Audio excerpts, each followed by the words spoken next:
Soté. Cássio Vantuil, é isso? Vantuil. Com V, não com W, não. Não é Vantuil de Freitas, não. Muito bem. É uma satisfação imensa estar falando com você e estar gravando essa entrevista. Eu lhe confesso, Cássio, que eu sou uma pessoa cujo dia é muito curto, sabe?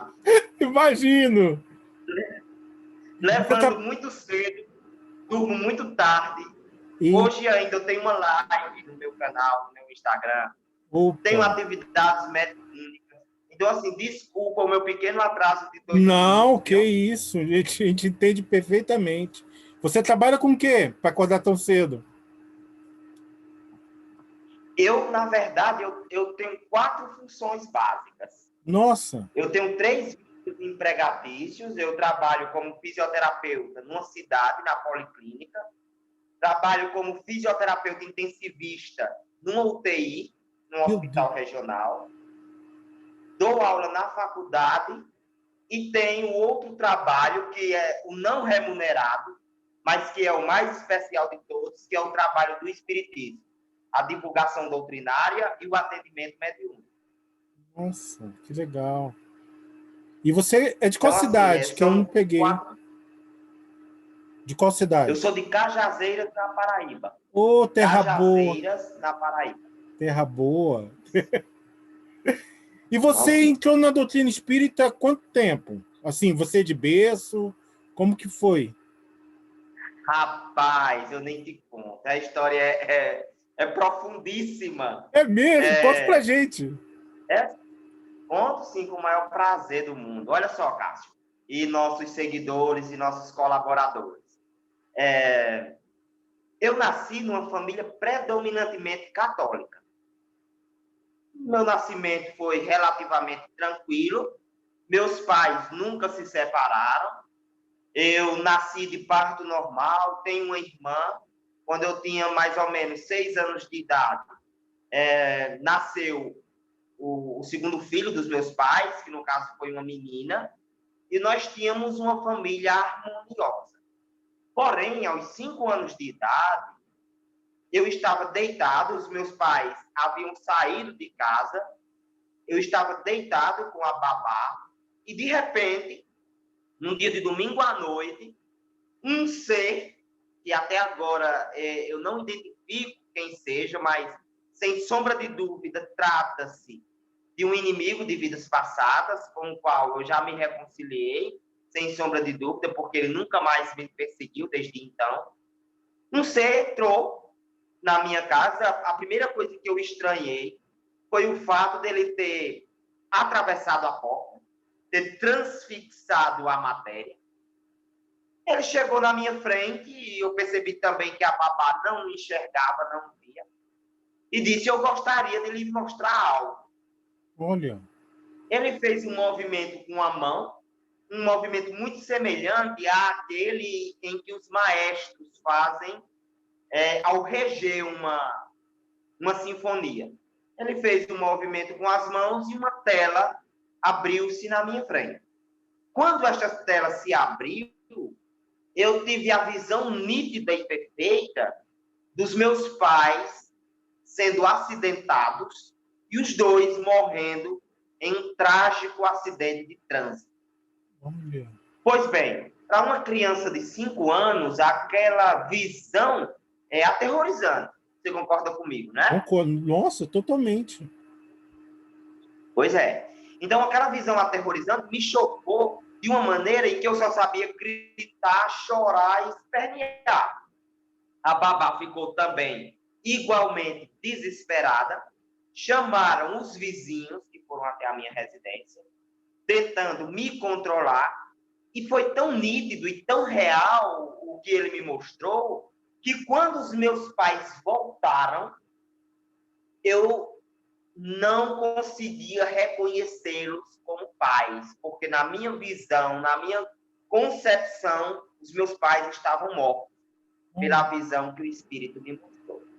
Depois desse dia, nós nunca mais tivemos uma vida, entre aspas, normal. Porque desse fato, abriram-se as portas para outros e outros fenômenos. Nesse dia, o dia D, eu comecei a ver e a ouvir o mundo espiritual. E de lá para cá, eu nunca mais interrompi essa percepção da vida espiritual que nos cerca.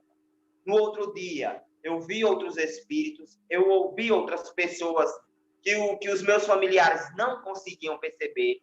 E, claro, comecei a sofrer da famosa obsessão espiritual, que parece que está presente no início da vida mediúnica da maioria dos médiuns trabalhadores. Esse espírito continuou me perseguindo, ele continuou me perseguindo, provocando fortíssimas dores de cabeça e também apertando a minha garganta, o que me fez deixar de comer por muitos dias. Era muito comum ir para a casa da psicóloga ou da psiquiatra às 3 horas da manhã. Estava querendo me matar por inanição, ou seja, por ausência de comida, por ausência de líquido. A situação era tão drástica que nós chegamos a um ponto de reservarmos um recipiente para colocar a saliva. Porque o aperto, o estrangulamento, a sensação de sufocamento era tão grande que nós não conseguíamos engolir a própria saliva. E isso se arrastou durante 2 anos.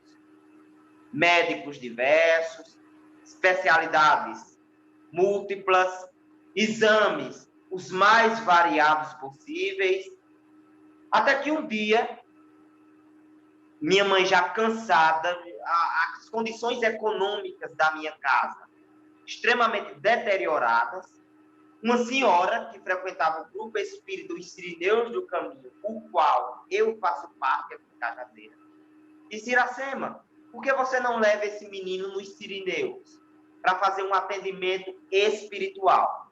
Se não fizer o mal a ele, se não fizer o bem a ele, também não causará nenhum mal, nenhum dano. E minha mãe, no outro dia, me levou à casa espírita. Lá eu fui atendido por uma senhora chamada Lúcia Siebra, e ela disse uma frase que me marcou até hoje. Eu estava com mais ou menos 7, 8 anos de idade. Meu filho, você não é louco, você é apenas médium. Essa frase, ela ficou impressa na minha mente. Ela tirou uma carga pressórica muito grande de cima de mim. Porque todos nós, sem exceção, aqueles que compunham os laços de consanguinidade comigo, acreditavam se tratar ou de uma possessão demoníaca, porque também rezadores, padres, pastores eram assíduos em minha casa, ou de uma espécie de quebra de realidade, de psicose, de esquizofrenia. E essa frase, meu filho, pelas experiências que você me contou, por este homem que você vê, pelas coisas que você escuta, não trata-se de loucura. Você é apenas médico. Fui inscrito imediatamente na evangelização infantil. 3 meses depois, eu já estava me alimentando normal. Eu já estava tendo uma vida social praticamente normal. Depois fiquei sabendo, posteriormente, que o espírito que me agredia foi atendido na reunião mediúnica. As energias impuras que me permeavam, que permeavam as minhas células, estavam arraigadas ao meu córtex cerebral. Foram todas elas limpas através do passe magnético, através da terapêutica do passe, do evangelho no lar, da água fluidificada, das palestras públicas, e com 3 meses eu me vi respirando de novo, aliviado, com a sensação de que a vida tinha retornado para mim. Claro que os espíritos muito me auxiliaram nessa época, porque aos 14 anos a mediunidade deu uma nova guinada, deu uma nova expandida, e eu tive que, imediatamente, aos 14 anos, ser vinculado já à prática mediúnica, já à reunião mediúnica, para iniciar os trabalhos de atendimento ao sofredor. É interessante, porque eu fiz uma live Cássio, sobre mediunidade na infância. E aqueles que estudam a mediunidade na infância, a semelhança do doutor José Fernando, que é presidente da AME do Cariri, e também da nossa irmã Sueli Calda Schubert, uma criança que é evangelizada, que recebe uma preparação prévia, e na iminência de uma exacerbação dos estímulos mediúnicos, ela pode tranquilamente, mesmo estando na fase transicional da infância para a adolescência, ser vinculado à reunião mediúnica. Porém, isso é uma excepcionalidade. Não é porque chegou com a mediunidade na casa espírita que já vai para a mesa, não. Entenda-se que eu fiz a preparação dos meus 7 aos meus 14 anos, eu tive que fazer o ESD muito precocemente, terminei os ciclos da evangelização infantil com assiduidade quase que total, já tinha conhecimento sobre o livro dos médiuns, porque era uma necessidade para lidar com aquela mediunidade tão precoce, tão contundente, e a bondade do grupo, a bondade dos mentores me fizeram entrar no atendimento da mediunidade aos 14 anos. Oh, que barato, cara. Barato e tenso, né? E, assim, nós temos muitos jovens que nos assistem. E eles têm muita dificuldade em lidar com a mediunidade nesse período. O que você recomenda? Sim. O que você, assim, esclarece, acalma esses jovens que passam como você? Meu amigo, eu tenho que lhe dizer, porque isso fez parte da minha experiência, que o papel é importante para ser reconhecido pelo jovem, o papel de médium, o papel de espírita, de homem de bem, de espírito imortal que precisa evoluir, mas a parte mais significativa da mediunidade na infância ainda é da família, dos pais. Veja só, o nosso ambiente jurídico brasileiro, apesar de eu não ser do direito, mostra claramente que os pais são responsáveis juridicamente, socialmente, psicologicamente, pela saúde física também dos seus filhos. E a mediunidade, ela não escapa dessa estrutura do ser, que é uma estrutura psicológica, física, social e espiritual. Portanto, essa mediunidade, apesar de ser despertada na infância, ela tem também uma cota de responsabilidade muito grande relacionada aos pais e à família como um todo. Porque se a família não entende esse processo, essa criança pode ser medicada ainda na tenra infância, com medicamentos que equilibram, por um lado, os neurônios, mas desajustam por outro, porque a mediunidade não é doença.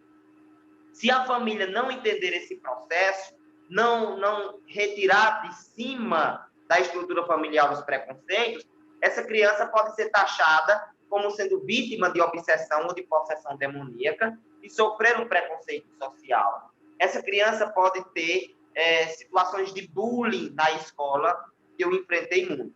Então, quando eu falo sobre mediunidade na infância, eu gosto muito de chamar atenção para os pais, para a mãe, para o pai, para os avós, para os tios, para os irmãos. Por quê? A criança com mediunidade, ela vivendo num ambiente harmonioso, que faz o evangelho, que frequenta a casa espírita, com pais compreensíveis, com pais que orientam, com pais que o levem ou a levem, no caso da criança, para a evangelização infantil, o processo de educação mediúnica fica muito mais fácil. Depois, quando essa criança chegar na adolescência e começar a ter as rédeas de sua existência, ter as rédeas do seu livre-arbítrio nas mãos, aí sim é que as responsabilidades dela começam. No sentido de, primeiro, estudar. Estudar. Essa é a primeira orientação para aquele jovem que é médico, que já saiu da responsabilidade dos pais, que já foi orientado precocemente, que já foi direcionado para a evangelização infantil, nessa fase de transição entre a fase da infância e da adolescência, ainda mostra-se médio, ainda perturba-se com essas variações energéticas, a primeira regra é estudar. Preparar-se. Numa casa espírita séria, que tenha método de pesquisa, que apresente a ele a codificação, o que Kardec falou e compilou sobre a mediunidade, que apresente a história de outros médiuns, como Chico Xavier, Divaldo Pereira Franco, para que ele saiba que não é único em sua mediunidade, para que ele entenda que ele não está incoerente com a normalidade, para que ele entenda que não é um paranormal. Ele é uma pessoa normal apenas com uma aptidão a mais. Essa compreensão que nos é dada por meio do estudo é sine qua non para o nosso equilíbrio enquanto médiuns adolescentes. Nossa. Estudar. Nossa, fantástico. Acho que é o básico, né? Eu vi a respeito das cartas espirituais. Eu queria que você falasse um pouco para a gente essa tarefa tão bonita, né, de consolo. Você podia esclarecer para a gente como que aconteceu na sua vida e como que você está levando hoje em dia? Excelente pergunta. É até oportuna, eu diria. Como eu lhe falei, o trabalho mediúnico começou aos 14 anos de idade, já na primeira semana de atividade mediúnica com a psicografia. Tanto é que eu passei muito tempo acreditando que eu seria um médium psicógrafo. Eu não ia incorporar, eu via as pessoas incorporando e os espíritos falando através delas, os sofredores, os protetores. Eu disse, meu Deus, eu só sei escrever e mesmo assim uma garrancheira maior do mundo. E ninguém entendia absolutamente nada, mas era treinamento. Eu passei muito tempo psicografando, só psicografando. Quanto tempo? Depois vieram as mensagens mais básicas, as historietas, as narrativas, os primeiros poemas, tudo num processo calmo, metódico, acompanhado, paciente, equilibrado, sem pressa nenhuma, sem querer ser o salvador da pátria. Sem querer já chegar sendo o Chico Xavier, sabe? É algo paulatino, gradativo, cheio de corrigendas, de nortes, de direcionamentos que me eram dados tanto pelos encarnados mais experientes, quanto pelos mentores espirituais. Tanto é que depois eu comecei a incorporar, treinei a psicofonia e fiquei levando as duas inclinações mediúnicas, a psicografia e a psicofonia. Aos 28 anos, veja só, 10, 14 anos depois de iniciar a tarefa mediúnica, aos 28 anos, é bom se pontuar isso, para a gente tirar aquela carga de que precisa ser o melhor médium da casa, né? Já chegar sendo a estrela da mesa mediúnica. Achar que o processo se dá do dia para a noite. Meu Deus, a minha educação está médica. Quando é que eu vou escrever meu primeiro livro psicografado? Não é assim, né? Não é assim. Então, aos 28 anos, o Igantinzani, que é o espírito que me acompanha, calmamente chegou para mim e disse, prepare-se, porque daqui a uma semana nós iniciaremos o trabalho de cartas. E aquilo me pegou de surpresa, pegou toda a casa espírita de surpresa. A diretoria se reuniu, porque a decisão de um médium, ela não pode preponderar acima das demais. A casa espírita ela precisa dessa organização, dessa estrutura administrativa. A diretoria se reuniu, decidimos como iria ocorrer o trabalho. A Federação Espírita Paraibana tomou conhecimento do fato e nós iniciamos o trabalho de cartas públicas. Levamos o trabalho durante 2 anos e meio, com 500 cartas psicografadas.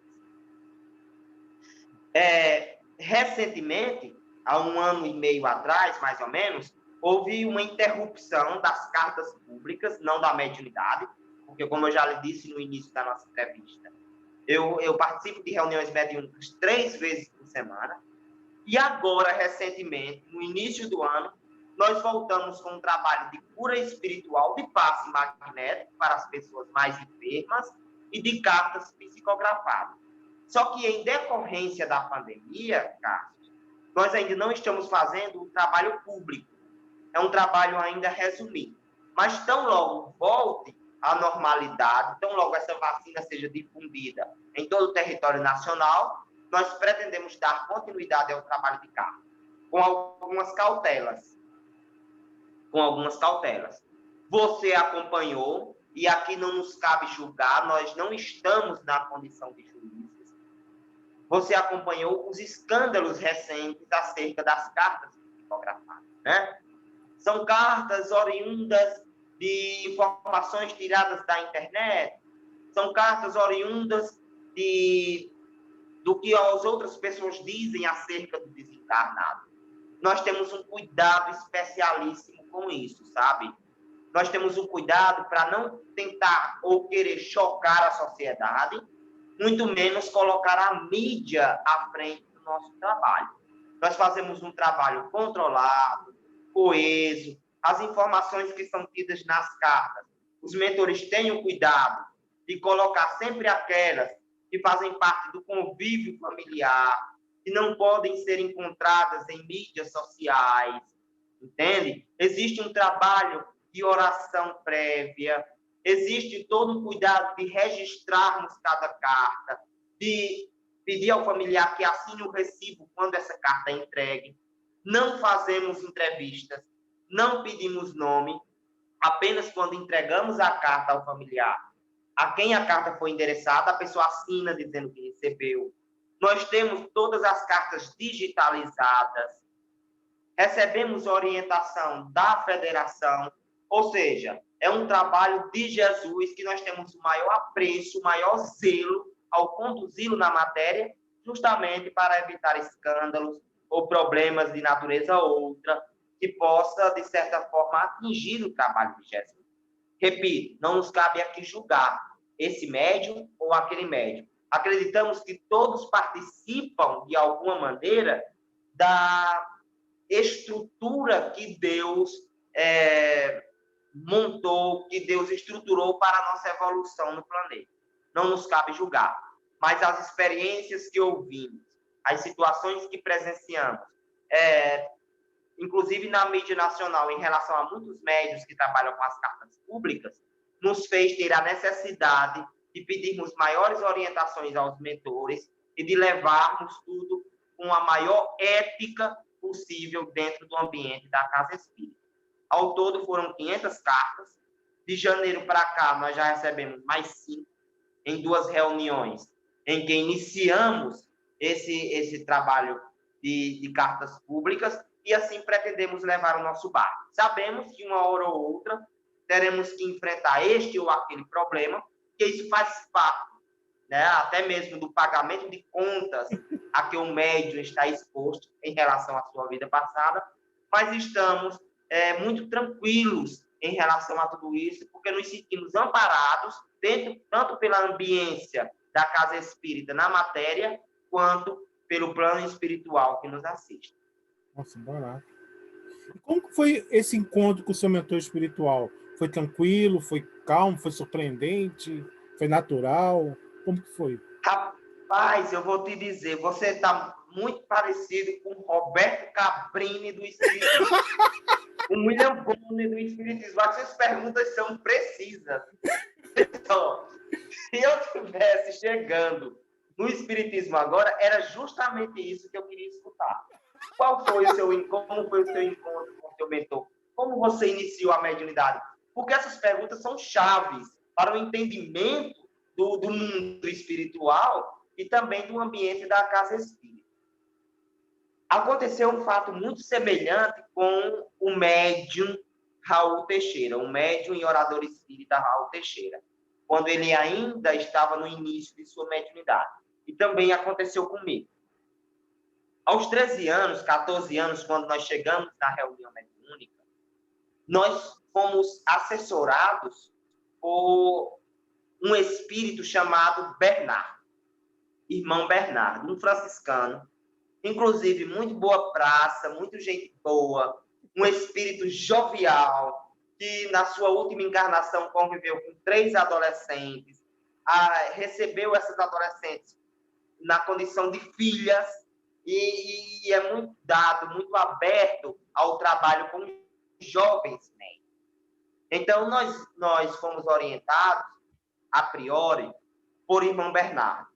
Foi ele que educou a minha psicografia, porque a minha psicografia é semimecânica. Se você for buscar lá no livro dos médiuns, verá que tem a psicografia intuitiva, vem como um pensamento na cabeça do médium e ele escreve.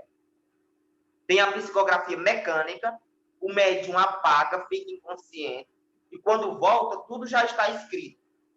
E tem a semimecânica.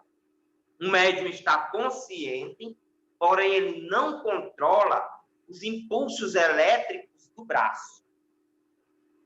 Então, foi irmão Bernardo que me orientou. Olha, tenta segurar o teu braço, tenta fechar o ar, puxar a perninha, tenta não gastar tanto papel, sabe? Tenta não derrubar a caneta, não fale as coisas por impulso, compreenda o que os espíritos estão lhe passando, tenha senso crítico para não se envaidecer, não acredite em todos os espíritos, haverá falsos cristos e falsos profetas, etc, etc. Ele me acompanhou dos 13 aos 14 anos de idade.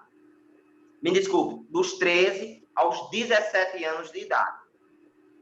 Aos 17 anos, ele disse, bom, agora eu não posso mais lhe acompanhar, eu tenho outros médios para educar, outras atividades para fazer na casa espírita, e vou lhe passar para alguém muito querido. E foi aí que ele me apresentou o espírito chamado Rui Cantanzani.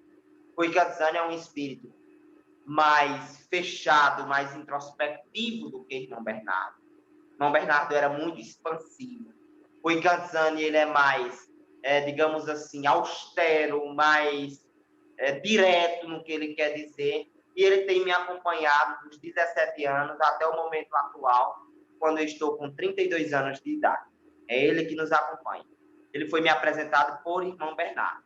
Irmão Bernardo surgiu aos 13, 14 anos de idade, 13 anos e 8 meses, quase 14 anos, na reunião mediúnica. Na primeira semana ele já surgiu, ele e outro espírito chamado irmã Chiara já surgiram e já me orientaram e de alguma forma já me intuíram e já me fizeram sentir a psicosfera que eles traziam, a aura que eles expandiam para educar a minha mediunidade. Apareceram muito naturalmente na reunião mediúnica. E aos 17, irmão Bernardo me apresentou o Itamizano. E como que é esse combate interno que você falou tão bem aí, da vaidade, do orgulho, como que você lida com isso? É difícil. É difícil. Porque as pessoas, elas têm uma noção muito distorcida da realidade do médium e do mundo espiritual, da relação entre médium e mundo espiritual. Às vezes, o que eu estou falando não é oriundo do meu pensamento, né?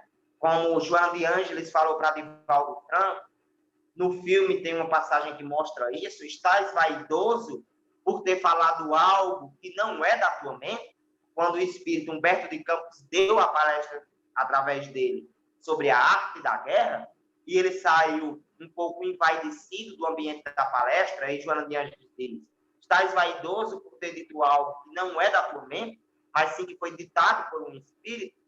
Então as pessoas confundem, acham que às vezes aquele rasgo de inteligência, aquela mensagem tão bem construída, aquela cura espiritual, aquela carta que trouxe tantos detalhes do familiar que partiu, é fruto de Anderson. Quando, na verdade, não é. Anderson é apenas um intermediário, um veículo, né? O médium, que significa intermediário. Anderson é apenas um cano por onde passa essa água limpa que chega até as pessoas. Mas a fonte de água limpa não é Anderson. Então, as pessoas geralmente elogiam, né? Nossa, como a sua mediunidade é ostensiva. Ah, eu gostaria tanto de participar de uma reunião em que você estivesse. Seria tão prazeroso para mim que você fosse até a minha casa para a gente comer um bolo e tomar um café.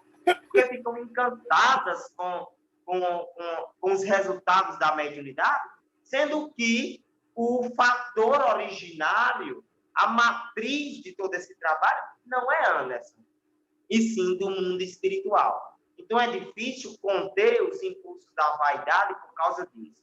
Entender que, não, quando elas estão elogiando, quando elas estão querendo ficar perto, não é Anderson por sua causa. Isso tem que ser dito diariamente para mim mesmo.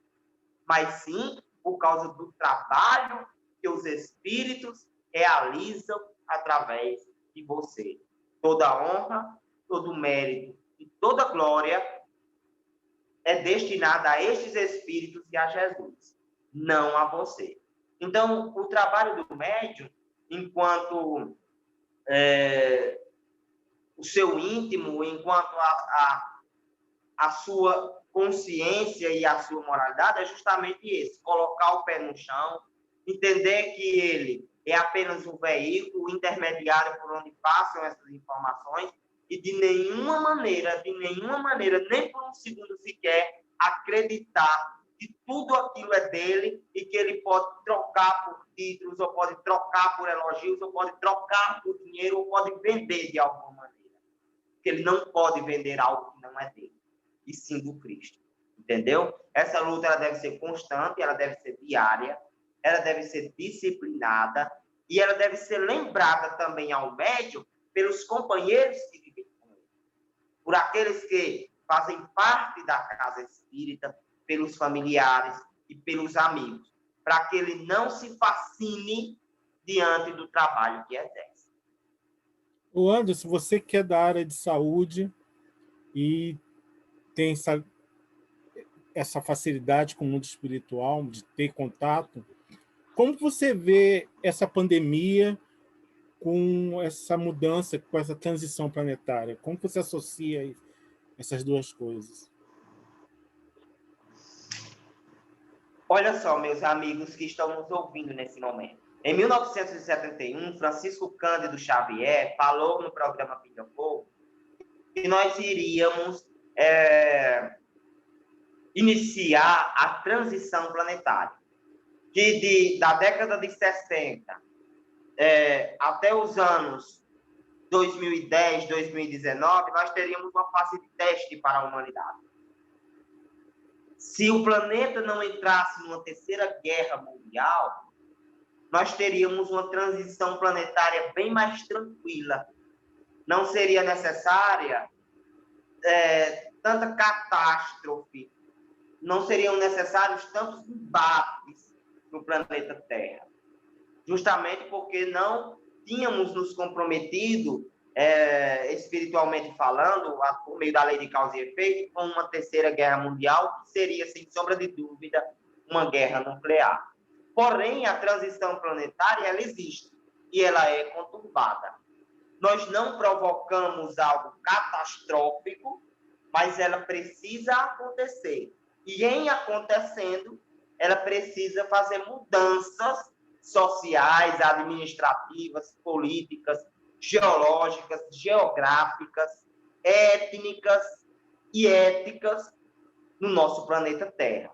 Então, eu considero a pandemia como sendo os primeiros ventos da transição planetária. Certo? Nós entramos agora em 2019, justamente nessa data limite, estipulada pelos espíritos e que foi informada a Francisco Cândido Xavier, de 50 anos, e para os espiritualistas, aqueles que têm uma visão mais mística do mundo espiritual, e também não nos cabe julgar, nós entramos na era de Aquário. Então, são situações convergentes, não é? Que parecem convergirem para o mesmo ponto, ou seja, um ponto de transição, de mudança. E a pandemia ela vem justamente dar o pontapé inicial nestas transformações. Quando ela surgiu em meados de abril, os espíritos que já intentavam iniciar o trabalho de cura e de cartas psicografadas, agora em janeiro de 2021, me informaram: daqui para dezembro, a cura surgirá no mundo. E foi exatamente isso. A metodologia científica foi muito rápida, a medicina foi muito rápida, a microbiologia trabalhou em tempo recorde, e nós tivemos aí em dezembro as primeiras doses de vacina, e agora a difusão dessa vacina no mundo inteiro, sendo distribuída por diversos laboratórios nos 5 continentes do planeta. Então, isso mostra que os espíritos estavam certos e que tudo isso faz parte de uma programação maior, que não é a nossa, mas sim a programação do governador espiritual da Terra, que é Jesus, e dos engenheiros siderais do Conselho Kármico, que estão fazendo com que o nosso planeta passe pelas primeiras transmutações energéticas para a fase de regeneração. A pandemia, para mim, é isso, o início dessa transição. E como você vê o movimento espírita? Você tem algum olhar diferenciado? Como você enxerga? Com certa preocupação. É mesmo? Por quê? Com certa preocupação. Sim, vou lhe explicar o porquê. Até Manuel Filomeno de Miranda fala disso em uma de suas obras, que está até aqui comigo, deixa eu ver. Está sim aqui ela. Na minha escrivania, eu vou até mostrar a capa para vocês se familiarizarem. Perturbações espirituais de Manuel Filomeno de Miranda, por meio da mediunidade de Divaldo Pereira Franco, para quem gosta de uma referência sobre o que é dito pelos divulgadores da doutrina espírita. Nós estamos numa fase do movimento espírita, e isso o Instituto Brasileiro de Geografia e Estatística mostrou, em que a maior parte dos componentes da casa espírita são indivíduos bastante estudados, acadêmicos, inclusive com pós-graduação. Mas, Anderson, você está dizendo que isso é um mal, que isso é um retrocesso? Não, porque o próprio Kardec disse que o espiritismo deveria acompanhar a ciência. Não há mal nenhum na maior parte dos integrantes do movimento espírita fazerem parte de uma pequena porcentagem da sociedade que tem pós-graduação, tem emprego fixo, conforme é demonstrado pelo Instituto Brasileiro de Geografia e Estatística. Só devemos ter cuidado, Carlos, com a elitização dos nossos trabalhos. Entende? Muitos cursos, muitas teorias, muitas palestras, muitos livros, mas isso tem que andar lado a lado, amigo, com o trabalho do bem, com a caridade. Nós temos casos espíritas que abrem de segunda a segunda, apenas para estudos. Não tem uma reunião mediúnica. Verdade. E onde é que está o trabalho do espiritismo, que é de atendimento aos sofredores? Quer dizer, quando esses médiuns de culto, eles partirem para o plano espiritual, nós deixaremos esse espaço vago, esse espaço de caridade totalmente vago? Quando irão surgir os novos trabalhadores? Eu sei que é importante conhecer a parte científica da mediunidade, dos estudos, da transição planetária. É muito importante divulgar a doutrina aos 4 cantos do mundo. Isso é importante.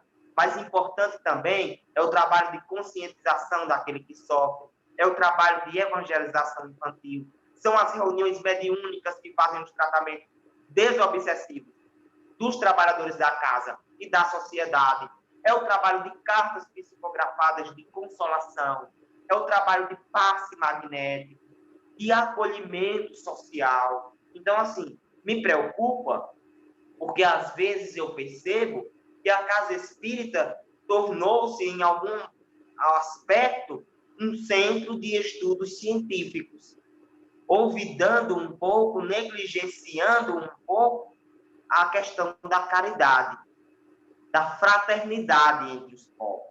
Você tira como exemplo Francisco Cândido Xavier. Chico Xavier, ele exaltava o estudo. Ele estimulava as pessoas a estudarem, né? Mas todo dia na casa da prece tinha o seu trabalho de caridade.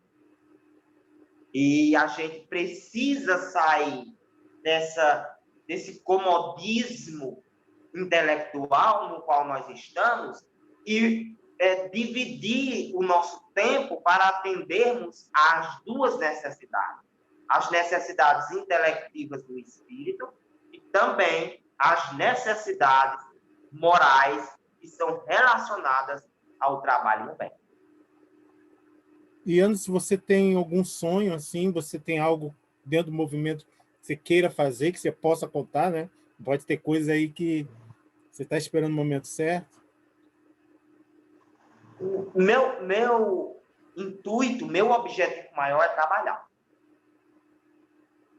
Claro, eu estudo, eu tenho aqui os meus livros, eu ainda faço cursos hoje em dia, eu ainda, quando tenho uma dúvida, consulto o livro dos Espíritos, consulto o livro dos Médiuns, pergunto a outras pessoas que têm um maior conhecimento que o meu, como é que eu consigo chegar àquela conclusão, assisto palestras quase que diariamente, sou inteirado nessa relação do Espiritismo com a ciência, mas a única maneira, mesmo com todas as minhas imperfeições, porque eu as tenho, eu sou um médium tarefa, e médium tarefa está pagando conta, ele não é missionário.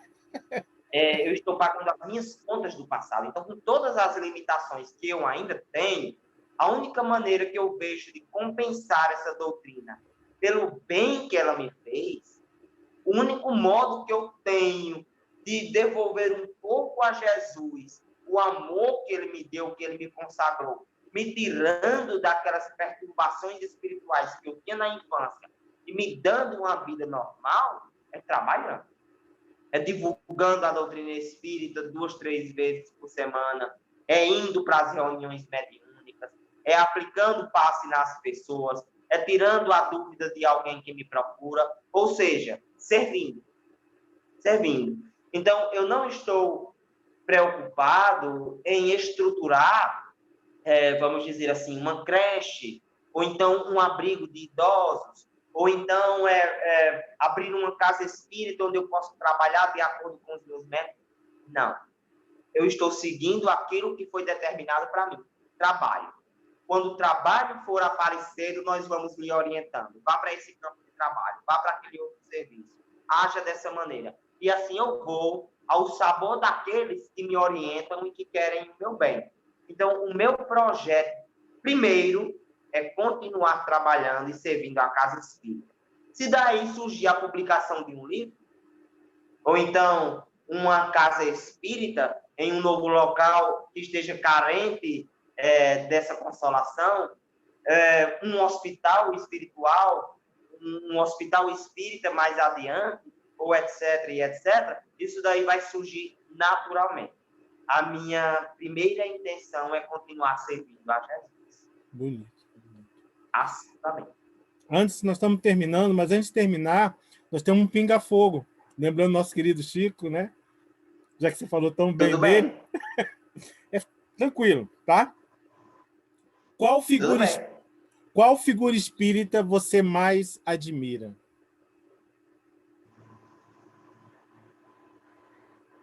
A pergunta é qual ou quais?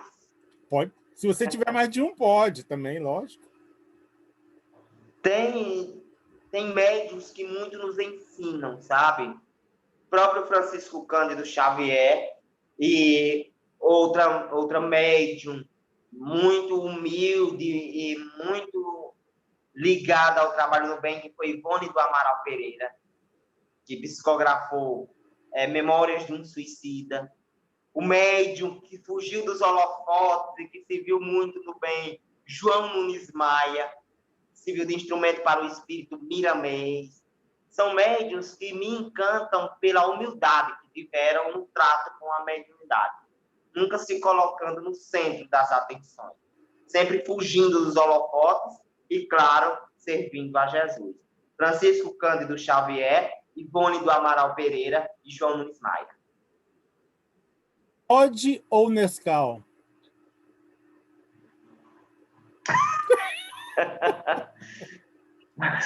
Pode. Qual livro espírita você mais gosta?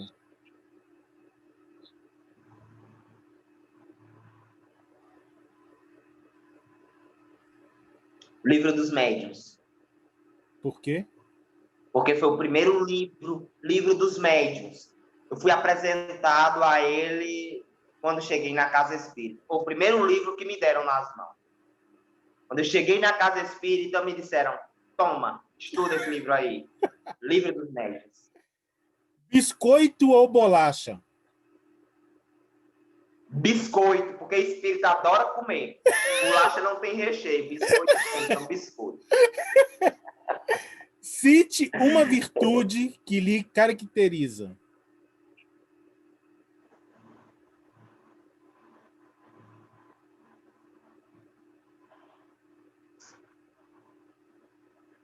Coragem. Coragem. Por quê? Porque eu nunca desisti. Bacana. Porque os problemas aconteceram em todas as fases da minha vida. Eu vi muitos médiuns se desviarem, muitos médiuns deixarem a casa espírita, médiuns que estão perturbados hoje, porque cederam por esta ou aquela crítica, porque se melindraram por este ou aquele comentário. E eu decidi levar essa charrua, levar essa responsabilidade até o fim, independente do que aconteça. E isso é coragem. Bonito. Doce ou salgado? Salgado, sem sombra de dúvida. Inclusive, se um dia você sair comigo, por favor, me leve para comer pizza, porque eu sou apaixonado por coisas salgadas. Pizza, coxinha, pastel, lasanha, eu adoro. Sexta-feira é o meu aniversário. Oh, parabéns! Se você me der um bolo, eu vou comer fragmentos do bolo. Agora, se você me trouxer uma pizza com uma vela no meio, eu vou devorar a vela e a pizza. Adoro. Que legal! Ai, ai. Para você é mais fácil compreender o outro ou a si mesmo? Compreender o outro. Porque o médium, ele vive num oceano de ideias, de emoções e de sentimentos. É um turbilhão. E eu acredito que isso seja um consenso entre os médios. É muito difícil ver algo para si mesmo. Dar uma solução para os próprios problemas. O problema dos outros, quando surgem, ou quando surge, ele é desvendado pela sua mediunidade, pela ajuda que os espíritos lhe dão, e você consegue dar um norte ao outro. Mas entender o próprio turbilhão e os espíritos dizendo, com as suas queixas, com os seus problemas, você se vira. Porque você está aqui para se vir ao outro. Então, conviver com esse turbilhão, com essa confusão mental de tantas ideias, tantos sentimentos, tantas emoções que são captadas, torna o entendimento próprio um pouco difícil. Então, eu me vejo mais na condição de entender o outro em seu sofrimento do que entender a mim mesmo. O que te leva adiante? As certezas ou as dúvidas? As certezas. As certezas. Porque, apesar das dúvidas estarem em maior número do que as certezas estão numa condição maior hierarquicamente do que as dúvidas. Eu tenho certeza de pouca coisa na vida, mas essas certezas, elas são grandiosas, elas superam todas as dúvidas. As dúvidas, claro, estão em maiores quantidades, porém, a certeza que eu tenho é maior do que todas as dúvidas. Qual apóstolo tem a ver contigo? Pedro. Por quê? Porque Pedro, ele errou, sabia que estava errado,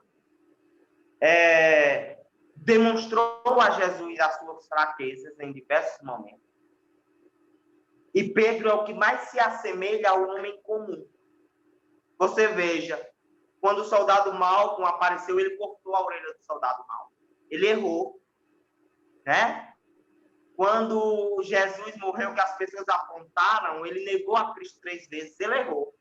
Mas ele tinha a determinação de continuar servindo.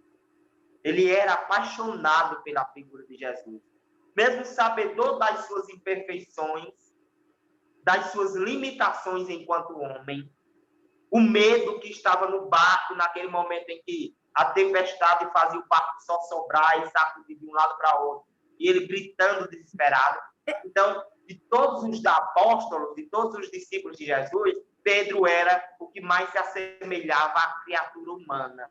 Era aquele homem que tinha força, que trabalhava todo dia, que conquistava os seus objetivos, mas que errava, e quando errava chorava e pedia perdão. Fica claro quando ele negou Cristo, né? Ele se arrependeu tanto que ele chorou, ele se desesperou, porque ele estava de frente com a sua própria consciência. Então, Jesus, ele não vai buscar criaturas perfeitas, mas irá buscar criaturas semelhantes a Pedro, com boa vontade de servir, mesmo diante de todas as imperfeições que tinha. Então, Pedro. Por que a doutrina espírita é tão importante na vida das pessoas? Porque além de consolar, salva. Sabe? Eu até me emociono de falar sobre isso. Eu acho que essas perguntas elas são muito capciosas do lado positivo das coisas. Porque a doutrina espírita salva, e eu sou a prova viva dessa possibilidade salvadora do espiritismo. Se não fosse o espiritismo, eu era um jovem esquizofrênico, um suicida, sabe? Minha família estaria desestruturada. Eu recebi cartas de uma jovem para um pai que queria se suicidar. Nossa. E quando recebeu a carta da filha, né, não pensou mais em suicídio. Que bonito. Nós fazemos atendimentos espirituais para as pessoas que estão em situação de penúria completa, tanto psicológica quanto física. E depois essa pessoa chega para você e diz assim, aquele atendimento, aquela palavra, aquela mensagem, aquela palestra, aquele passe me salvou. Então isso é maior do que consolar. A doutrina espírita, ela salva. Entendeu? Então por isso é que eu amo. Bacana. Você que é um homem das frases, que eu adoro acompanhar essas frases no Instagram, qual é a frase que te define, a frase da sua vida?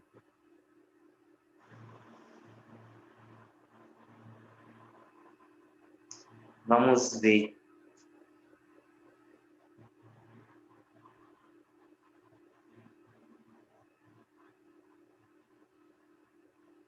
A frase que me define. Agora você me pegou. Viu? Porque são tantas frases, como você sabe, eu sou um indivíduo muito pensante. E recebo intuitivamente muitas frases que falam ao coração das pessoas, sabe? Mas deixe-me ver aqui uma.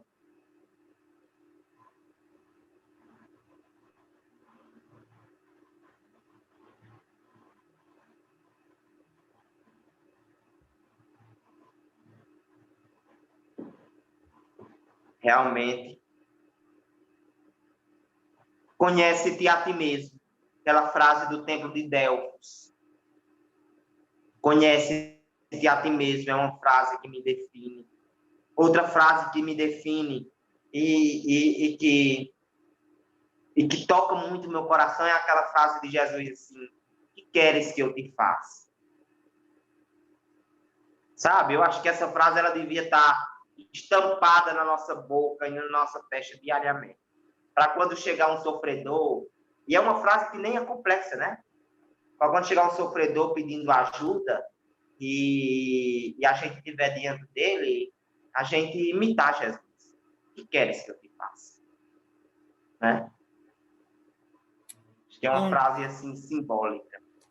Anderson, muito obrigado. Seu carinho, como você disse, seu tempo, dedicar um pouquinho, a nesga do seu tempo para a gente, para essas coisas tão bonitas, tão fortes que a gente precisa ouvir.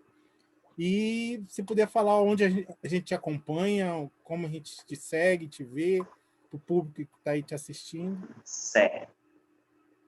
eu gostaria muito que as pessoas pudessem ter contato com os conteúdos do nosso Instagram, que é o @BritoAnderson1, para conhecer um pouco do nosso trabalho. O trabalho das lives, o trabalho da Casa Espírita, também a vida pessoal, por que não? Nossa intenção não é esconder absolutamente nada daquilo que nós fazemos enquanto trabalhadores da sociedade, trabalhadores da Casa Espírita. Então, @BritoAnderson1 no nosso Instagram. E o nosso canal no YouTube, que está iniciando, com temas curtos, falando do espiritismo, tratando de alguns assuntos que ainda são tabus, que ainda são dúvidas na cabeça de algumas pessoas. O canal no YouTube é Anderson Rolim de Brito. Tem apenas 67 inscritos, mas é o início de uma longa jornada.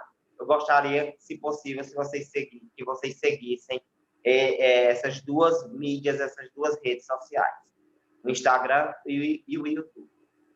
Já estamos seguindo lá. Obrigado, Anderson, de coração. Tá. Deus te acompanhe, te proteja nessa missão tão bonita aí, na sua tarefa tão linda. Muito obrigado.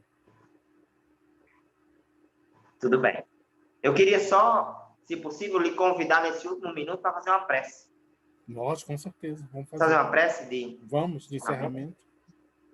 Senhor Jesus, gostaria de te pedir que nos ilumine nesse momento de prece, que ilumine o perfil Brilha a Tua Luz, ilumine o nosso irmão Cássio, a família dele, todos aqueles que estão escutando essa conversa fraterna entre dois amigos, e nós te agradecemos a oportunidade de continuarmos te servindo e te amando, hoje e sempre, graças a Deus.